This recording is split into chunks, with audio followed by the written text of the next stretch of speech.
thanks for that intro, Peter. Thanks for coming out as well. The way I like to do intro is a bit different from the way we usually do it. So I'd like to, of course, say where you're working, what you're doing, but also give an example of why you're building in the modular space. So I can go first. I'm Maz, go by Brain and Coffee on Twitter, do research at a fund called Maven 11. The reason I like modularity is because I realize there's a big problem with scaling via just hardware and relying on providers that are usually professional. There's different cost bases. And I like having scalability while keeping decentralization. And that's something you can get, at least on a DA consensus level. So that's one example. Would love to hear from you, Josh. I'm Josh. I'm the CEO founder at Astria. I guess why do I like modularity? I spent a lot of time in Web 2 in kind of broadly like the middleware space, and so saw some of the benefits of being able to have kind of like an economic separation of concerns, or like even like a technical separation of concerns, wherein you have one, group, entity, whatever, that creates some kind of feature, functionality, and that's usually going to be biased towards something maybe more compute heavy versus more networking heavy versus more storage heavy.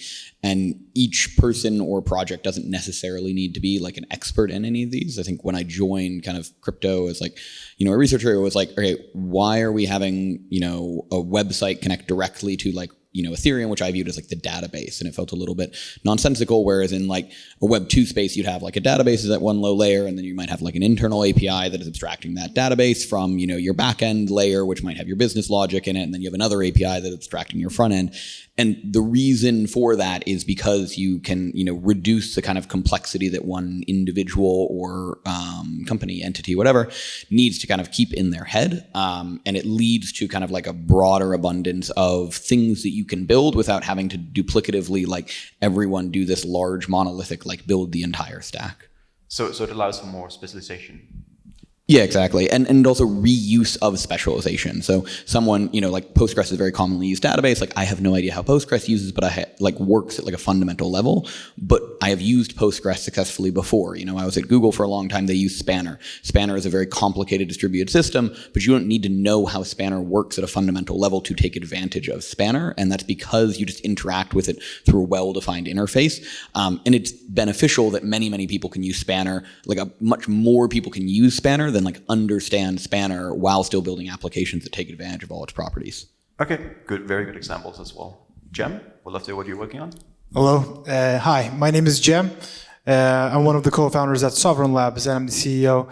And the reason the question is why, do you like working at modular, right? The modular space.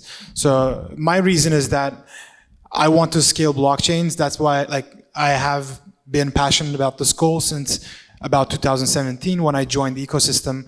And now, for the past 2-3 years, I've been seeing that modular technology is one of the most promising ways to scale blockchain technology to the masses in a useful way.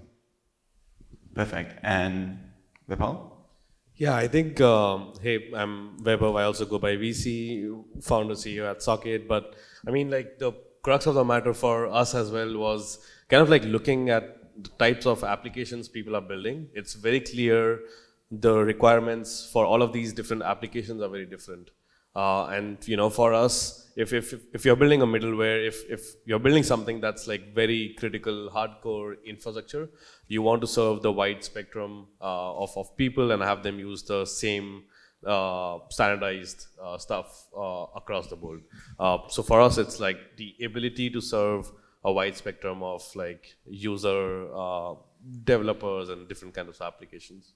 Yeah, that's a really good point as well. I would love to sort of be on an Ethereum conference to some extent. And Ethereum is to some extent moving towards a modular setup with their rollups.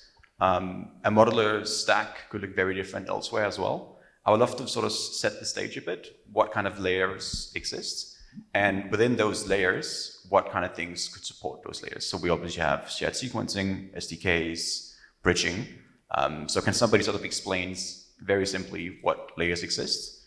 And then maybe the next one can take what kind of things has to exist for that to be successful.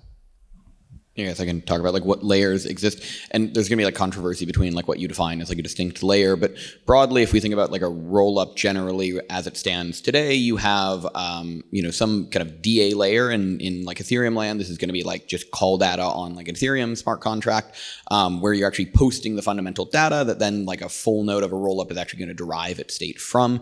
You also have some concept of like a settlement layer that in Ethereum design is going to be the same thing as the DA layer, and that again, this is going to be where you're posting an actual state root that is attesting to like at a given block height of a rollup. This is the valid, state root of the Merkle tree. And so, right, again, like Ethereum land, you share that settlement layer and that DA layer. That doesn't strictly have to happen. There's like different kind of implications, whereas like the settlement layer is part of like the bridge. Again, controversial whether or not the bridge is like inherent to the rollup or the rollup is just something derived from like a subset of like a given data store. You then have like the execution layer. You can think of that as like the rollup node. This is something that is reading data from the data layer. It is also going to be validating the settlement layer and the data that is posted there, like the roots, and then is going to execute kind of the data out of that. When we think about sequencers, those aren't like strictly like a required thing. You can have like a based rollup, which implicitly uses like the data layer for sequencing. There's some kind of like questions and design spaces there. But the sequencer right now and like a centralized sequencer is generally tightly coupled with the execution layer, but you can also abstract that out. As Caleb kind of mentioned, fundamentally a sequencer is defining like the fork choice rule for a rollup. So it's like, what is the subset of data on a DA layer, which is, something that rollup is concerned with, but it may not explicitly be like executing and generating a state root. I think Gabriel from Celestia has used the term like a header creator, or in Arbitrum's terms is like a validator. It's like distinct from a sequencer. And the way that sort of reading and posting to the underlying layer happens now on Ethereum is with smart contracts, right? Yeah, you post to smart contracts. I think the key distinction between posting to a smart contract versus something like Celestia or even like EIP for it for 4 is that you're allowed to specify kind of permissioning rules at that smart contract to say you can kind of get your fork choice rule a little bit out of that smart contract by saying only entities that have, access to this private key via verifying a public key signature are allowed to post data into this subset of the state of Ethereum. On Celestia, you have these namespaces, but the namespaces are permissionless. You can't say only this entity is allowed to post this namespace. That puts kind of a higher requirement on the layers above, whether that's a shared sequencing layer defining a fork choice rule, or a centralized sequencer, or even the execution layer to say this is a valid subset I choose to interpret as my valid fork choice rule from this like base kind of like bag of data on the DA layer. Yeah, and I should probably also add as well that with 4.4.4, it's more of like a sidecar, and with the blobs on the validator side, there'll be a hash on the execution layer. But as Josh mentioned, there'll probably be a lot of different execution layers, settlement layers. We already have that to some extent on Ethereum already. And all of those are built somehow. So, Jem, how do we build these, and why do we need SDKs, and what are they good for? What can you customize? What can you specialize in? At the cost of being a little spicy, I'm going to push back on a few things that you said. We can actually, the same way we define the small set of sequencers or a large set of sequencers, we are actually able to define that same set even when we're dealing with rollups in dumb DA layers like Celestia and Bitcoin or elsewhere. The way we do that is we add extra basically logic.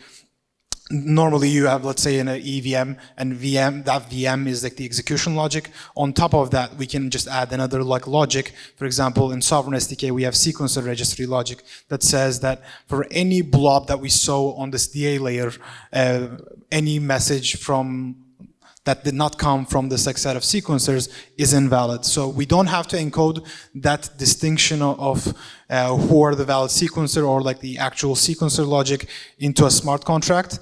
And once we do that, I think the distinction between sovereign and smart contracts really start to dissipate. There's not that much of a difference. I think just for simplicity of building something, building rollups as pure functions of the DA layer makes a lot of sense, because then getting to a state of the rollup becomes quite simple for the clients.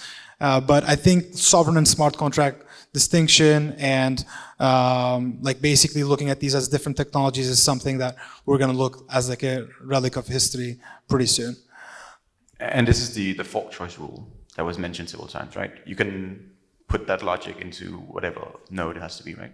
Yes, yes. So in one version, the smart contract's checking that who posted the blobs kind of rule. In the other one, you check that in the app logic itself, and then it gets proved via the ZK or fraud proof. So you basically take that logic, like that smart contract has to do, and you plug it into the work that the prover has to do. So VC, we obviously have a lot of rollups already, many more coming, many more chains, many more app chains. We obviously need to connect these somehow. But what are some of the biggest challenges you're seeing right now in terms of, is it standardization? Is it having liquidity? Is it making integrations with different setups, whether that's on an app level or protocol level, or how do you view that? I think one of the toughest ones is like kind of making sure the protocol is easily extensible while also providing what it provides generally, right? You know, we want, let's say, standard contracts, standard security across the board, so on and so forth. I think just, you know, being at that level where you can kind of deploy and be ready for this like 50,000 chain future, just kind of being ready for that future is where the most complexity is. And kind of like doing that while preserving everything you want to preserve about interop, messaging, all of those things. Liquidity is a massive concern as well. But I think there are some like very interesting designs that are being played around with right now. So we are working a lot with like Ethereum-based L2s, OP stack, L3s, so on and so forth. And one of the very interesting designs that we are kind of experimenting in production, to be honest, is this like virtual liquidity concept, where instead of, you know, roll-up deployers kind of incentivizing third-party bridges to like deploy, build up liquidity, these roll-up providers instead give canonical L2 asset minting rights to third-party bridges. So it's not something that's coming out of their pockets, but something they are provisioning for, you know, and this is like on-chain rate limited, you know. So you always have the downside of the rate limit, and the bridge fee is essentially zero, right? So it kind of helps bootstrap a new roll-up ecosystem without having to, you know, kind of incentivize all of these third-party liquidity providers and, you know, kind of help onboard liquidity to the roll-up, right? So this is just one example. We need so many other products like these that work for this 50,000 chain future. I think figuring out what's the right design for which is secure, which is extensible at the same time is like the toughest part in my opinion. Yeah, appreciate the insight there. I would love also to hear you guys' thoughts as somebody who's likely to have to integrate with some question messaging protocol or some bridge or whatever it might be. How do you view that, and how do you even choose? Do you just open it up for permissionless access to on an app level, or do you enshrine or integrate something on the protocol level itself or in the SDK? I guess there's like a pretty broad design space in like bridges, and we can kind of think about this. I think fundamentally the limitation is going to be kind of like what liquidity you get access to and what is the permissioning for how you get access to that. Like if I want to go say I have like rollup A and I have like rollup B and I want to go deploy just literally like a contract, right? Fundamentally a bridge is just kind of like I am a contract and I have an if statement that says if someone gives me proof of some verification of presumably a state diff on another chain that is assumed to be a lock or a burn or whatever of some tokens, I will then mint a synthetic asset on my side, and then you can go backwards on that. But fundamentally, just a contract saying I will mint a token, ERC20, whatever, on my chain if I am guaranteed somewhere else. That's all it is. That contract can be generalized. I think Hyperlane's done like a quite good job of providing kind of out of the box for many chains. Here, you can just go deploy this contract here. You can deploy this contract there. But the big question is kind of like who is going to put liquidity into the actual kind of like pool for that chain. And when you're thinking about bootstrapping a rollup, usually you're saying like, well, it's not just that I have like a bridge between these two rollups, that I have a bridge that someone is comfortable sending money over, that I can actually do the action as a user.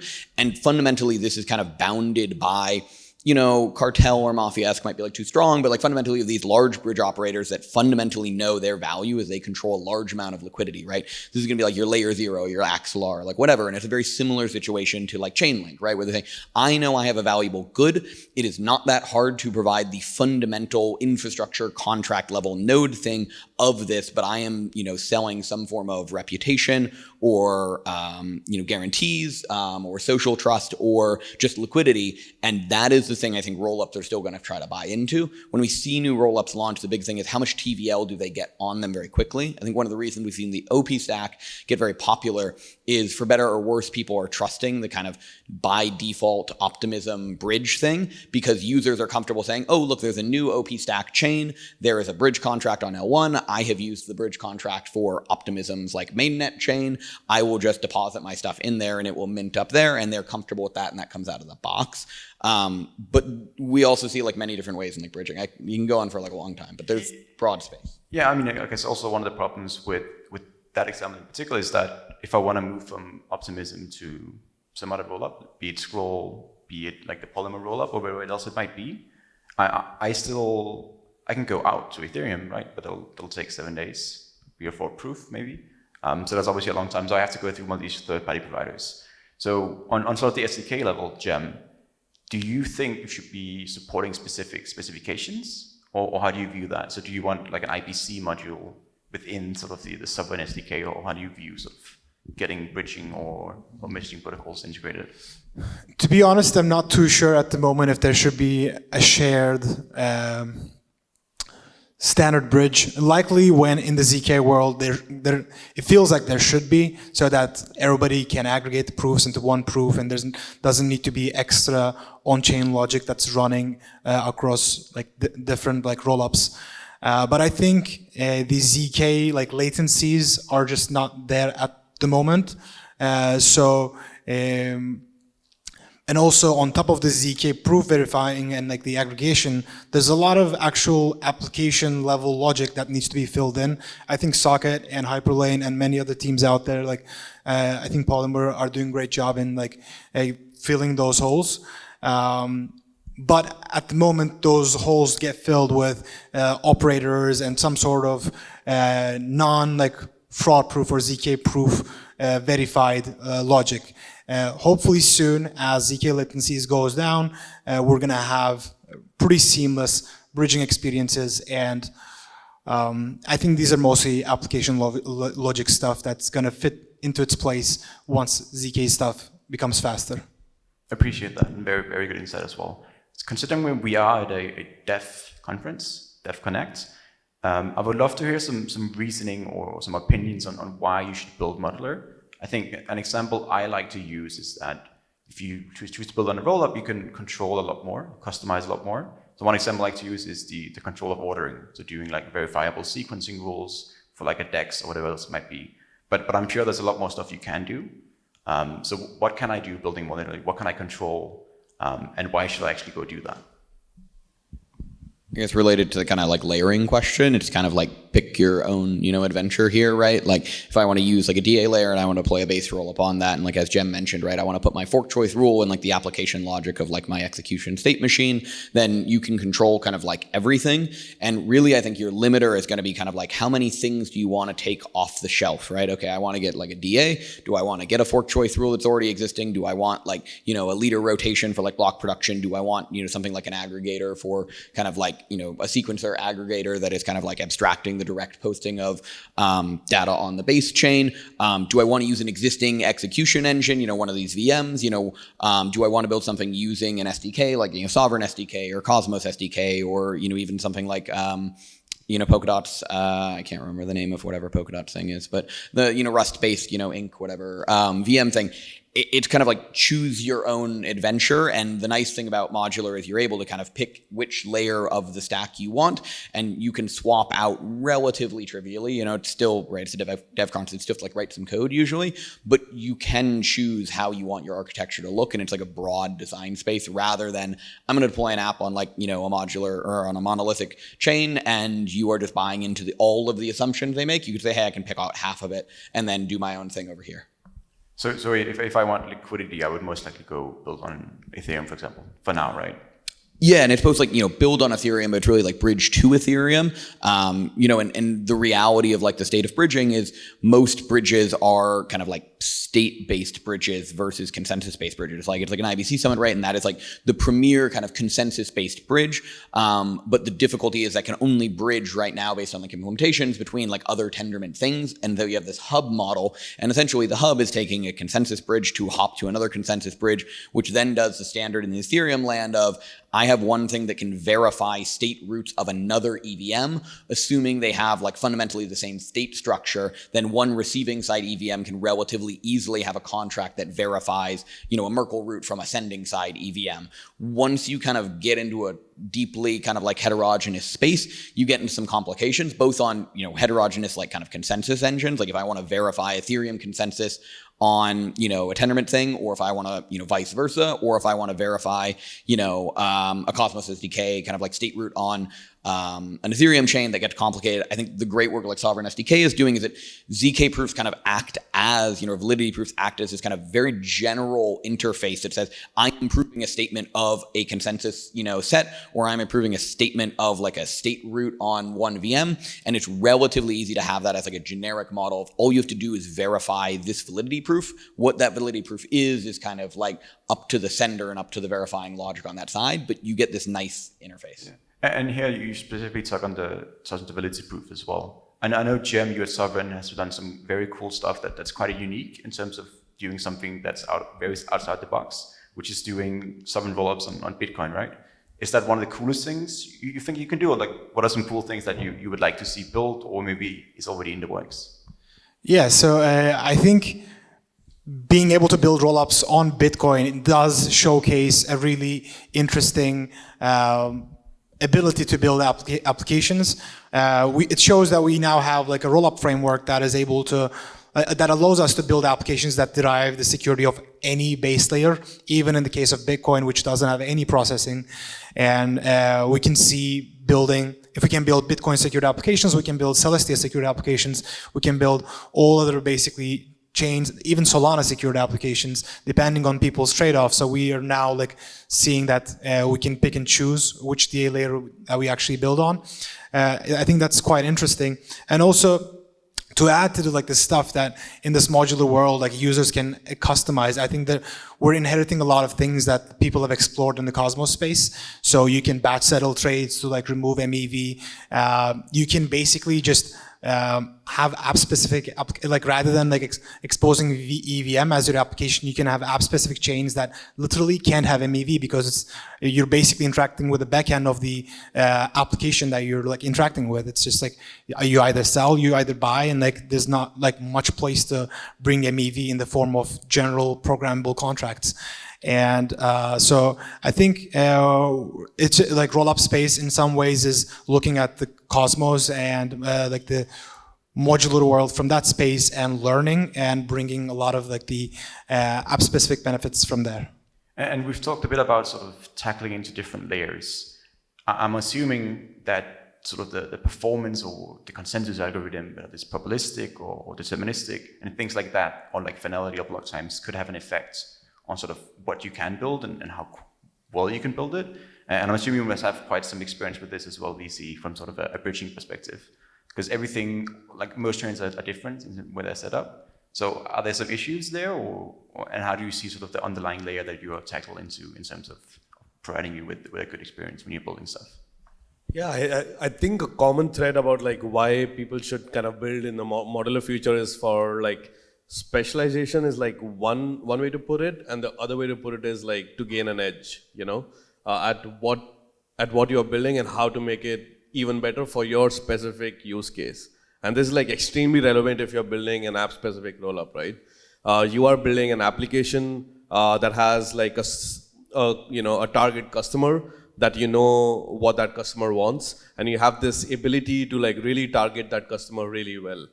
So if you're building an app-specific rollup that's like allowing people to trade options and perpetuals, you want like really fast block times, and the modular feature allows for it.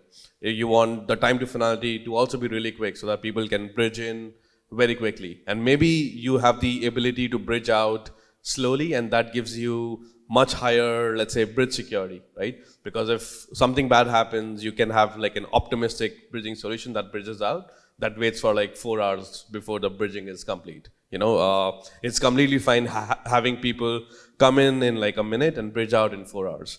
So I think like complexity in terms of like bridging maybe increases a little bit because people can customize things a lot. But for applications that really want that seamless onboarding or offboarding experience from that app-specific rollup, modularity gives them a pretty strong edge.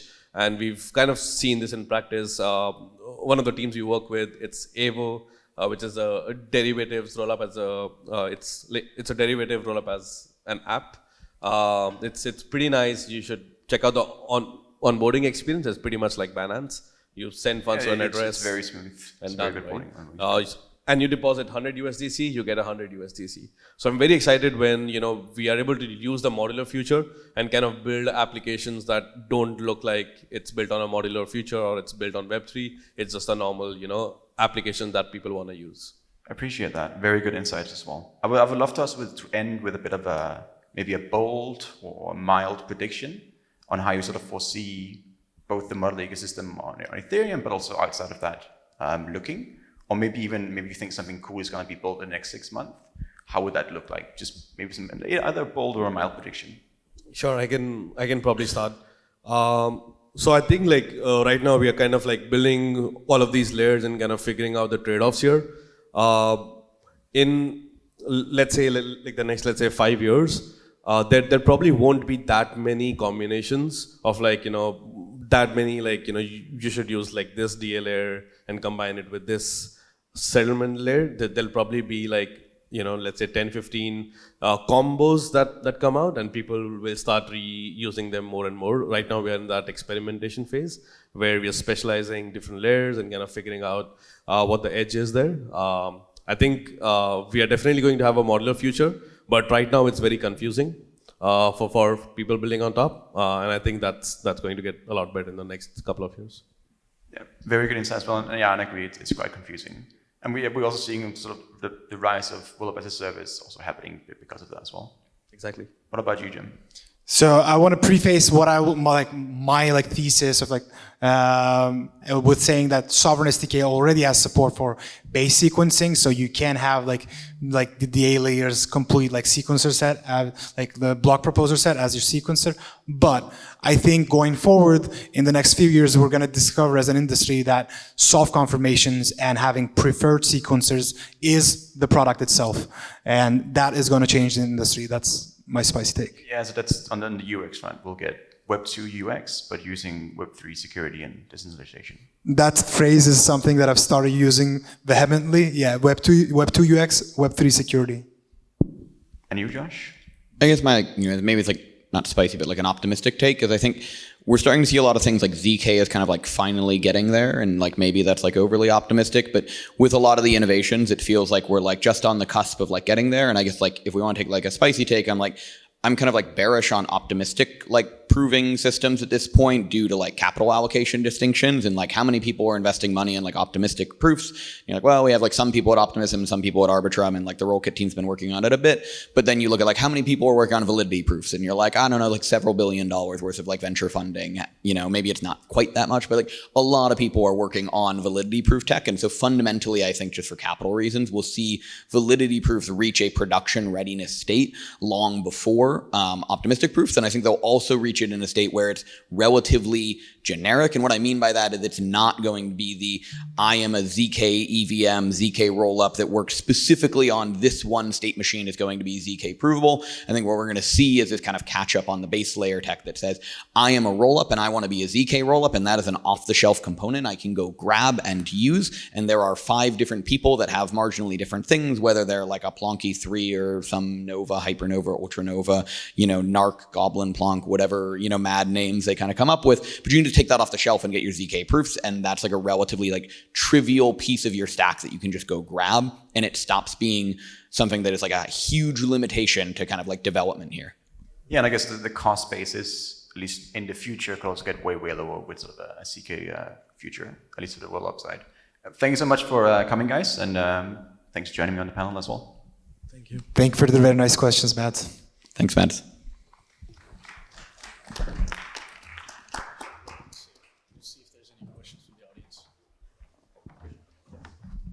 I think we have. That was loud. I think we have time for 2 questions from the audience if we have any. Cool. Do we have someone? I guess kind of for Josh, but you mentioned that you kind of bearish fraud proving systems.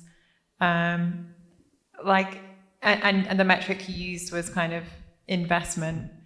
I guess my question is that the only like metric to determine success more broadly? And then kind of, are there kind of other things that like form that conclusion? Because yeah, maybe money flows is it, but. Yeah, I guess so more specifically, like when I say like fraud proofs here, it's like, you know, interactive challenge games, I guess would be more accurate. Like single round fraud proofs have like difficulties of like verification on like a receiving side. So we've seen things move to interactive verification games.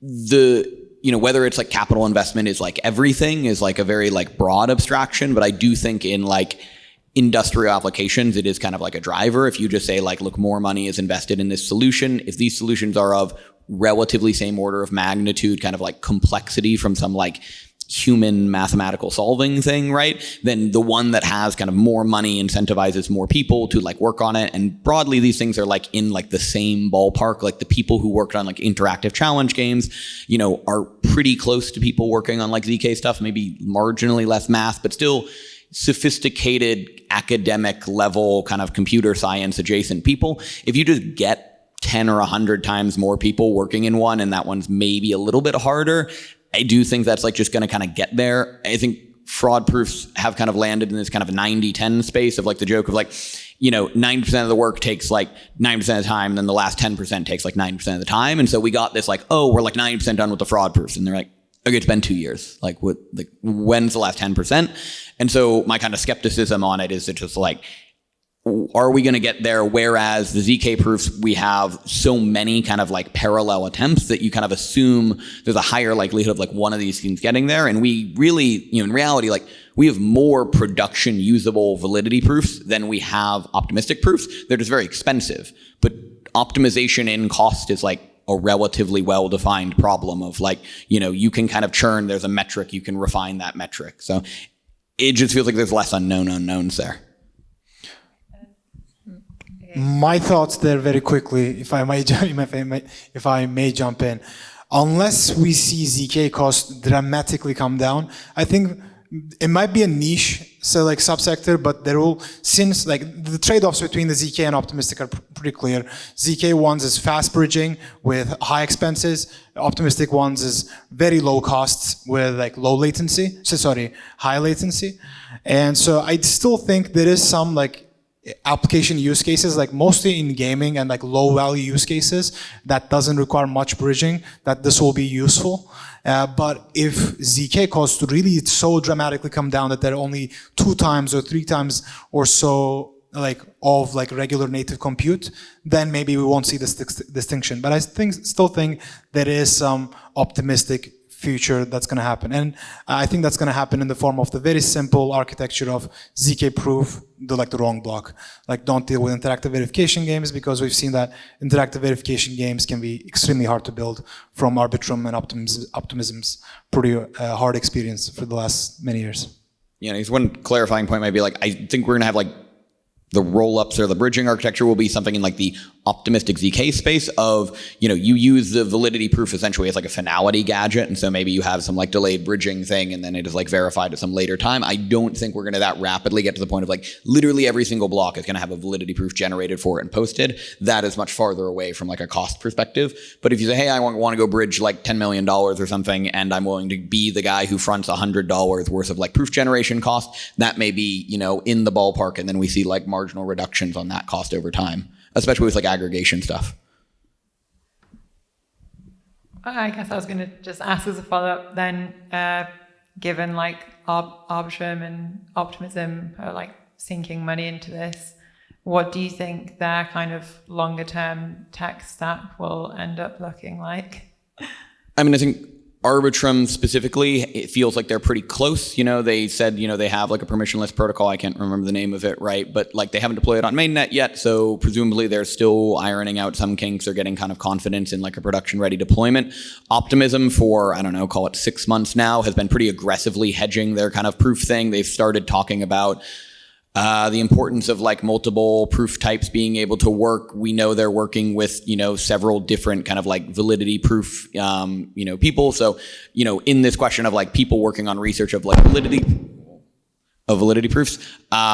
They're looking for customers, and Optimism is obviously going to be like a very desirable customer if you say like, hey, I'm the person, I collect some margin on proof generation there. So I think they'll trend that direction. Obviously best of luck to like Proto, in the work he's been doing on getting the kind of fraud proofs over the line. But it is like kind of like a monumental task to kind of like achieve as like a relatively like small organization, as I understand the like Optimism kind of like fraud proof working group is. From an architectural perspective, I don't think anything has to change. Optimism has a design that they already like working to like generalize in Bedrock. Arbitrum's architecture already has a nicely clean distinction between the sequencer, which is the entity that actually kind of like orders a block, and what they call like the validator, which is the entity which makes like an attestation of a given state root. If they wanted to have like a prover thing, that prover would just be kind of the third hop, and they're like, okay, I get an ordered block, and then I have like my validator that makes some attestation of that state root, and then I have a prover just take that attested block and generate a proof for that. Architecturally, like, yeah, you probably have to make modifications to your base contract to be able to like verify, essentially the Groth 16, because for better or worse, all these proofs kind of fundamentally get down to a Groth 16, because like, Ethereum is just like in like such a political quagmire, it's not going to like have a precompile for a different circuit. But architecturally, it's not that big of a change, I don't think, for either entity. And they'll just do it when the time is ready. Right now we're still running in like a trust me bro, like kind of like security model there. So I think that's actually a pretty interesting kind of design where, like bridging is like completely disconnected from the rollup itself. DA gets published. Things are by default running in, let's say, optimistic mode. And if there is, let's say, MEV value, or if like there's a large actor that wants to exit quickly, they just post like a ZK validity proof for it, and boom, finalized, you're good to go, To be fair, in that scenario, you would need to post a proof all the way back to the last finalized place. So that would be basically proving the whole chain for a single entity, which likely will be too expensive in that scenario. Yeah, it just depends on when the last validity proof was posted, right? And if a good amount of people are bridging out, it might be just like, let's say, 1 day or something like that.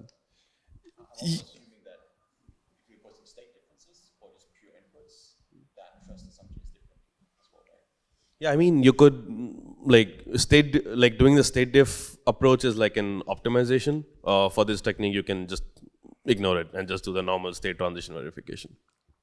Yeah, I mean, basically, you need to go back to the last finalized block. And after that last finalized block might have been ZK finalized, finalized in like a ZK verified way or like optimistic verified way. But in some way, you need to go back to that. And I think a hybrid solutions might work. By the way, going back to the question about Optimism and Arbitrum, Optimism is working with now like the risk instruction set. They moved on to that because it's also easily ZK provable. And the Arbitrum guys have been working with the WASM instruction set. So they both have pretty clear ways on how to get ZK verified. Optimism also has been quite enterprising, honestly. They opened up grants and got both the I forget their names, the Risk0 and the Mina Foundation teams involved to like ZK prove them. And there's a couple ZK WASM solutions coming, so I'm sure Arbitrum is like talking with them or developing its own in the background. But I can say that at least from the CPU architecture side, both teams are very much like looking to the ZK future, because they have to. I mean, you can't be in the modular space and not think about ZK verification. All right, just to wrap up on this panel, just because this is an IBC summit, could you guys share your perspectives, if you have any, on IBC as a technology? Yeah, man. Go for it. So I mean, like IBC is great. I think it's like really like the most broadly deployed like secure bridge, right, by whatever definition, right? Yeah, it's like a committee-based bridge, but like generally the kind of like posting committees have like high security. I think a lot of the other bridging solutions that we work with in the space, like Layer 0 being like a notable one, have like relatively low security assumptions on like your Oracle trusting, usually trusting like one party. I think it's also shown kind of the value of having like standardization, fundamentally like getting standards adopted broadly is like extremely difficult. But the fact that you can bridge between like, I don't know what the number is going to be, the zone map, but like ballpark like 50 chains using a single standard is like very desirable, and chains that have distinct state machines, right? One of my kind of hopes is that like, we find a way to like move away from like the EVM as like the only mechanism for like state machines, whereas from like a TVL perspective, it's like, 95% of like DeFi TVL is probably like on EVM chains. That's somewhat uninteresting. And IBC, I think, is like the only bridge standard that has done a really good job of bridging between distinct state machine environments. Before roll-up bridges, so like validating bridges, the best bridging mechanism that we knew was light client bridges, the way the bridges are built in the IBC protocol. And I think IBC protocol is, again, like Josh said, one, due to how popular it became in the Cosmos world, how it became standardized and used, and how, since it's leveraging one of the most secure technologies possible before you have fully validating bridges, I think it's a super protocol. And we're very, like, at Sovereign Labs, we're working on Sovereign SDK, which is a roll-up framework, and we're working with informal systems, and the informal systems is building an IBC module so that Sovereign SDK rollups can connect to the IBC world and to chains that have IBC modules. And so we're extremely excited to see that go live. Yeah, I think IBC is probably the best inter-protocol, period. I guess I can add on that. I mean, I'm a big fan of light clients, and I'm a big fan of standardization when it comes to something that touches like user funds. So I think IBC is probably the best standard there is for now. Will it get adopted by every single blockchain in the world? That remains to be seen, but it's a very good sort of place to start with. Yeah, thank you for joining the panel, guys. Thank you.